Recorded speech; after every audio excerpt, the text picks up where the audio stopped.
मैं विजय कुमार। मैं जो है एक राजनीतिक विश्लेषण लेके आया हूँ कि किस तरह से पार्टियाँ जो है जाति या धर्म को आधार बना के चुनाव जीतने की कोशिश करती हैं। अब गेम कैसे चलता है, ये एक गेम है। इस गेम को समझना हर एक राजनीतिक पार्टी के लिए भी ज़रूरी है, और जो नए जो राजनीतिक है उनको भी ज़रूरी है इस चीज़ को। हालांकि मैं जो है किसी जाति धर्म का, या मेरा चैनल किसी जाति या धर्म या किसी को सपोर्ट नहीं करता, इसका ज़ोरदार तरीके से विरोध करता है। हमें जाति या धर्म को जो है वरीयता नहीं देनी चाहिए, प्राथमिकता नहीं देनी चाहिए, क्योंकि नीति जाति या धर्म से संबंधित नहीं होती है। नीति बनाना और नीति को लागू करना एक राजनीतिक प्रणाली है, उसमें धर्म या जाति का कोई खेल नहीं हो सकता।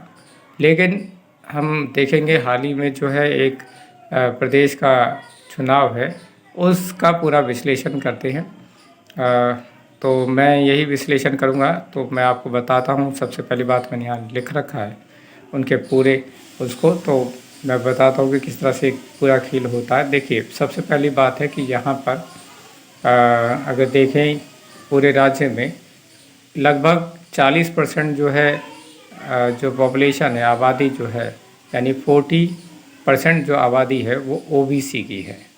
उसके अलावा हम जानते हैं कि यहाँ पर जो दलित्स हैं उनकी आबादी जो है वो टोटल अगर हम करें तो 20.8% है। और इसी तरह से जो हम देखते हैं कि यहाँ पे जो मुस्लिम्स आबादी है वो 90% है, जिसका टोटल जो आंकड़ा बनता है वो बनता है 79 यानी 79.8% बनता है, यानी 79.8%, यानी अगर इसको देख लिया जाए। हालांकि और इसके अलावा भी बहुत सारे मैंने लिखा है, यादव्स हैं यहाँ, कुर्मी हैं, जाटव्स हैं, 11% उनकी आबादी है।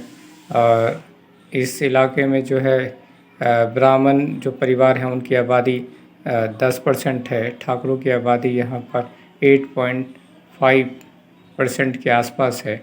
तो ये सब आबादी है। अब जो चुनावी आंकड़े तैयार किए जाएंगे उसको ध्यान में रखा जाएगा। अक्सर हमने सुना है कि जब भी सेंसस किया जाता है, नहीं जनगणना की जाती है, तो ये कहा जाता है कि ये जो गणना में जाति या धर्म को लेकर गणना होती है उनके भलाई के लिए होती है। लेकिन मेरे को लगता है इसमें राजनीतिक जो लोग हैं उनकी भलाई कहीं ज़्यादा छिपी रहती है।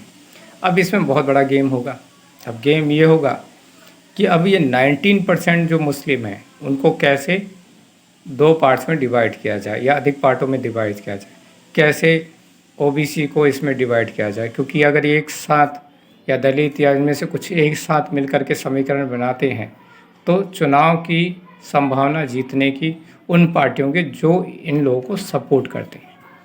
अब इनको किस तरह से अलग करा जाए, आजकल मैं देख रहा हूँ कि चैनल्स पे जो है, न्यूज़ चैनल पे कुछ ऐसे जो कि मुस्लिम नेता से ओबीसी हैं, इनके बारे में बहुत अधिक चर्चाएं चल रही है। और ये भी हो सकता है कि इनको यूपी की राजनीति में, क्योंकि आजकल न्यूज़ चैनल बहुत चालाक हो गए हैं, वो किस तरह से रणनीति खेलनी चाहिए, किसको जितवाना है, किसको हरवाना है। मुझे तो लगता है कि पूरे का पूरा जो है वो न्यूज़ चैनल्स का युग बन चुका है। अब वो सरकारें तय करें किसको बनाना है, किसको नहीं बनाना। सरकार का पहला पक्ष वही पेश करती हैं, रख वही रही हैं, पहले उसको रखती हैं और नीति बाद में लागू होती है। आप लोगों ने कभी ध्यान में दिया होगा, तो ऐसा नहीं होना चाहिए। देखो, कुछ लोगों का उसमें फ़ायदा होता है और किसी किसी का उसमें बहुत ज़्यादा नुकसान भी होता है। ज़्यादातर उन लोगों का नुकसान होता है जिनके पास ना तो कोई संपत्ति है ना प्रॉपर्टी है, जो रोज़ डेली के खर्चों पे अपना घर चलाते हैं। तो ज़रूर इस बात का ध्यान रखें कि जातिगत आधार अब किस तरह से होगा। अब समीकरण तोड़ने की कोशिश किया जाएगा। मान लेता हूँ कि टोटल मैंने आपको बताया कि 79.8% है, यानी पूरे के पूरे जो हैं 80% के नज़दीक पहुँच जाते हैं ये तीनों आंकड़े, जिसमें ओबीसी है, दलित है, मुस्लिम है। अब उसको किस तरह से डिवाइड किया जाएगा, अब इसकी पूरी गेमिंग खेली जाएगी। क्योंकि ये कुछ वहाँ की जो पार्टियाँ हैं जिस पे जा सकती हैं, जैसे कि समाजवादी पार्टी की और तरफ इनका हो सकता है झुकाव ज़्यादा हो, या बीएसपी की तरफ इनका झुकाव ज़्यादा हो। और क्योंकि ये ज़मीन से जुड़ी हुई पार्टियाँ, हम ये तो नहीं कह सकता कि आम आदमी पार्टी उतना टच में है, क्योंकि आम आदमी पार्टी का जो अपना एक पकड़ है वो एक शहरी लोगों तक ही है। अभी गांव की धरातल या ज़मीन से उनका कोई जुड़ाव नहीं है। इसके अलावा बीजेपी है जिसका अपना जो है एक जुड़ाव है। तो इन तीनों पार्टियों का एक जो पक्का जोड़ है वो वहाँ की धरती से, उस ज़मीन से है। पूरा गेम होगा और उस गेम में आपको देखने को मिलेगा। और यही है इसमें राजनीति, कैसे डिवाइड किया जाए, कैसे बांटा जाए, कैसे जीता जाए, और यही खेल चलता है।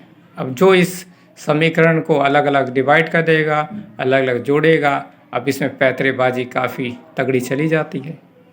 तब जा कर के जो है पॉलिटिशियन जीतते हैं, और जीतने के बाद जो है कुछ काम नहीं होता, लास्ट तक यही गेम चलता रहेगा। तो जो इस पे आधारित वोट देगा, तो इसी जो चलता है उसी को कहते ना, जो बिकता है उसे बेचो, यानी जो बिक रहा है वो बिकेगा। यानी अगर जाति धर्म के नाम पर अगर आप कुछ करना है तो वो आगे तक चलता रहेगा, वो कभी ख़त्म नहीं होने वाला। अगर कोई जातिगत या कुछ भी ऐसी समस्याएं होती हैं तो आम जनता को ही मिल करके उसको सल्यूशन करना होगा। पॉलिटिशियन उसको अगर आप दोगे सल्यूशन करने के लिए, तब तो वो बात का पतंगड़ी बनाएगा, उसे खींच कर कहीं और ले जाने की कोशिश करेंगे। तो मैं एक बार और कहना चाहता हूँ, इन सब के पीछे मेरा कोई मकसद नहीं है। मैं चाहता हूँ, एक पॉलिटिकल साइंस का टीचर हूँ, और मैं आपको एक सीख जो है इस समाज के लिए देना चाहता हूँ।